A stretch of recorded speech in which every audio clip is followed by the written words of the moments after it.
Wana Jésus mutazo pe enseignement. Wana zangate tam songa na lobi boloba o ye aloba te tam soki mutumo alobi wana Jésus grand maître. Alobi na Matthieu chapitre 5 verset 42. Alobi soki mutaye ko senga yo ko pimela ete. So mutazangi ayepa na yo mana si sunganga ina kokite ko pimela epe ko senga yo pesa e. Pe kana verset alobi soki mutaye ko defe pa na yo ko boya ko defisa ete.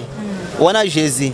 Donc si on a kokanga mutu eza masumu eza mabe Jésus kotina mutu adefate Jésus nzambe bolingo nzambe alinga kime batu place bazali jamais kotina mutu adefa Jésus lobi so mutu aye ko defe pa na yo ngai papa trésor na yepa mama na si o defisanga ko boya ko defisanga te.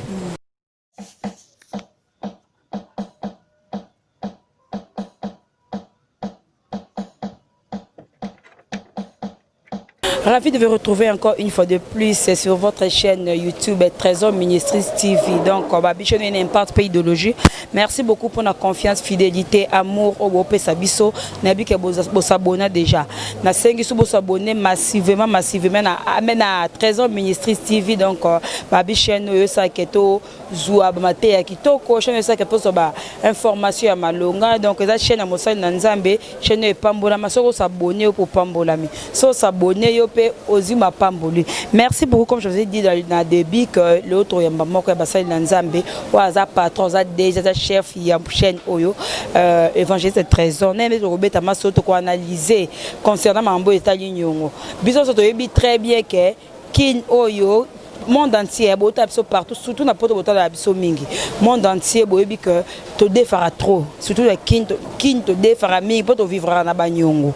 Yon to discuter que to yeba ko defa eza malam to za mabe pe ko defisa eza malam to eza mabe to panza penza teke to to yeba concernant Cédric. Bonjour évangéliste trésor ici yo. Bonjour Manasi Basile. Boni. Bien maman, bien. Le penza to yeno na makamno ya banyongo nana. Papa trésor bato bo na biso monde entier. Tu as vu que kino de comment autant beaucoup plus na banyongo. Poto lié photo defa, poto lata, photo defa. Na vu que na VIP de la prince robe, na partout. Donc il faut to defa. Yango na ngina ye banane. Ko defa na ko defisa. Muto a defi, na muto a defisi. Bon ben na sali malam. Merci na mutuna kitoko manasi. Kando lobby et mutu mo olbate ki azangi nyong parce que même Congo est un nyong. Tara mboka neti Congo. Mboka munene yo ka eza ba richesse o so ba tangelio. Même mususukutu ekobeto mutu. Même mboka bongo eza ba nyong. États-Unis eza na nyong. Chine eza na nyong. Donc pays mo te ekobake continent mo te ekobake zangi nyong. Biso tout nyong zo faire partir na vie na biso nde to vivre hein. Nyong pe eza bongo parce que mutu nyon sa ba besoin. Alors, des fois, ma coquille peut kokamba monter. Alors, le kokaraté, jamais pas beaucoup fa, donc on a besoin de recourir à nous. Donc, nous devons faire partie de vivre, hein, na bavi na biso. Alors, nous devons faire partie. Muto azana na nyongo, yebe tam super azo défi. Donc, ils devons faire partie na biso. Donc, on a appelé na défi ça qui peut, on a appelé na défaki. Le même Bible que le Bible, basa nzembi bate ya biso kozana nyongo eza komi kanga. Komi freiner moto azane le côté ami bominzala alali nzala aboyi ko defa na mutu oyo azana mutu oyi ko defisa ye mais aboyi ko ake ko defa azana mbongo mais alingi ko futate ba mi bale na azali sum. OK, ndenge batu balobara nyongo eza ko kanga bon eza badage de réalité batu nde ba mona. Alors cause à la peu vrai nandenge to kende na suka émission o bino bozolanda bolanda tina suka po to ngato longole loko wana. Alors muto skoyo akepa defa azobo ya kofuta nde to repesa ba vexer otalake ayeba sala malamu to asala mabe. Alors tozana verset na liboso to repesa na Matthieu chapitre 5 verset 42. Wana Jésus mutazo pe enseignement. Wana zangate tam songa na lobi boloba o ye aloba te tam soki mutumo alobi wana Jésus grand maître. Alobi na Matthieu chapitre 5 verset 42. Alobi soki mutaye ko senga yo ko pimela ete.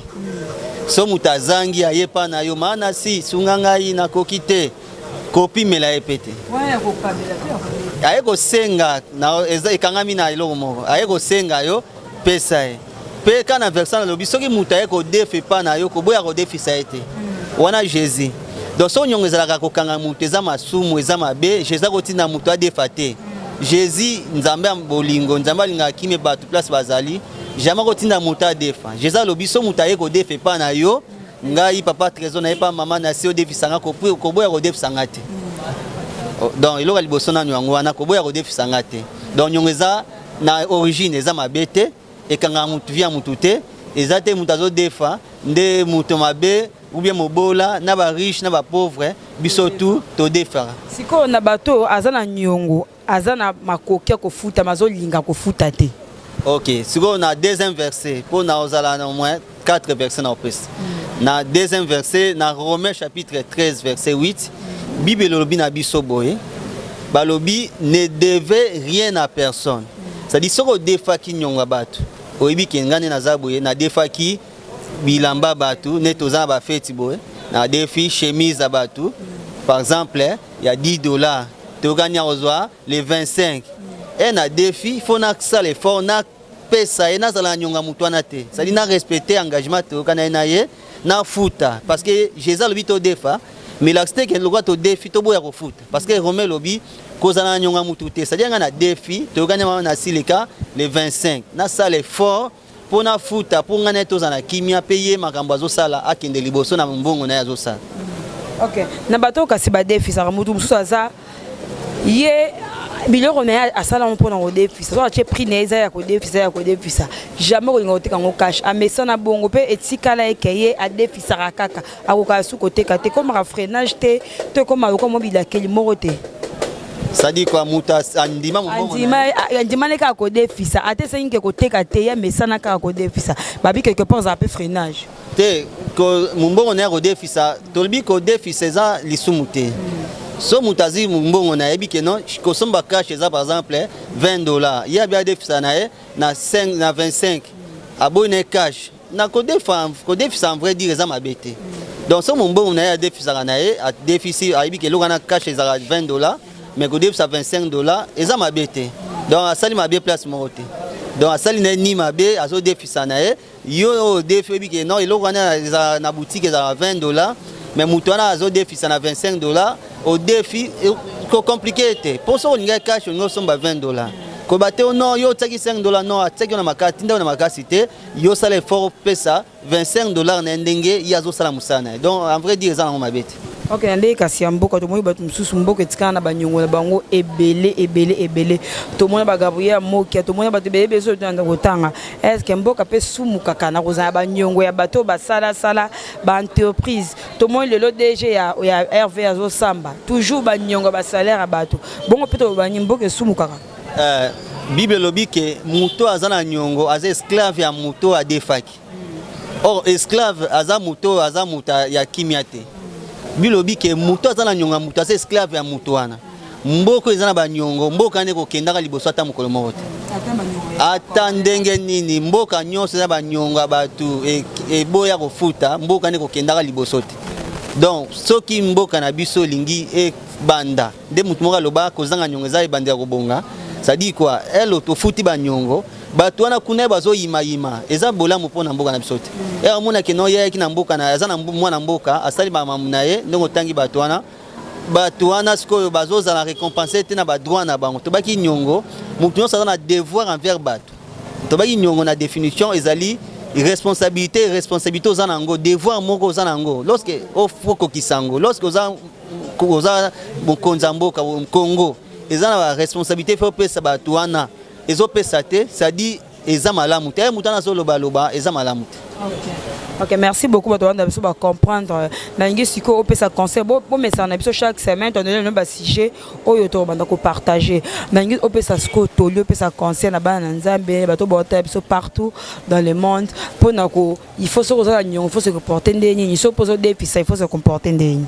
OK conseil na opesa na Hébreux chapitre 13 verset 8 Bible lobi na biso to se contenter na otozana yo papa oyebi ke nde naza boye mpona éviter dette mpo koza na dette eza komi zangisa kimia olala bapongi bainsomnie okima baveni mosusu nga na mona moto arata mosala parce que bazobenga ye bapesa ye mosala me azokanisaka moto anyongo or azali na nyongo ya moto ya $10 mosala nga apesa ye ya $500 tellement ye akanisika bato bazobenga ye bato anyongo moto arata mosala donc ezongisi so na pasi deux fois or ye alingaki ye abima na pasi mpo aza na nyongo ya $10 kokofuta te aboyi soki koyamba pele oyo elingi esunga ye azwa mosala futa nyongo wana akoma bien etie sous défaut moto ana amoni aza aventure ya benga moto mosusu c'est-à-dire quoi lorsque tozolinga kofuta banyongo te tozomifrene biso moko tozolinga tovivre na kimia te envers bato.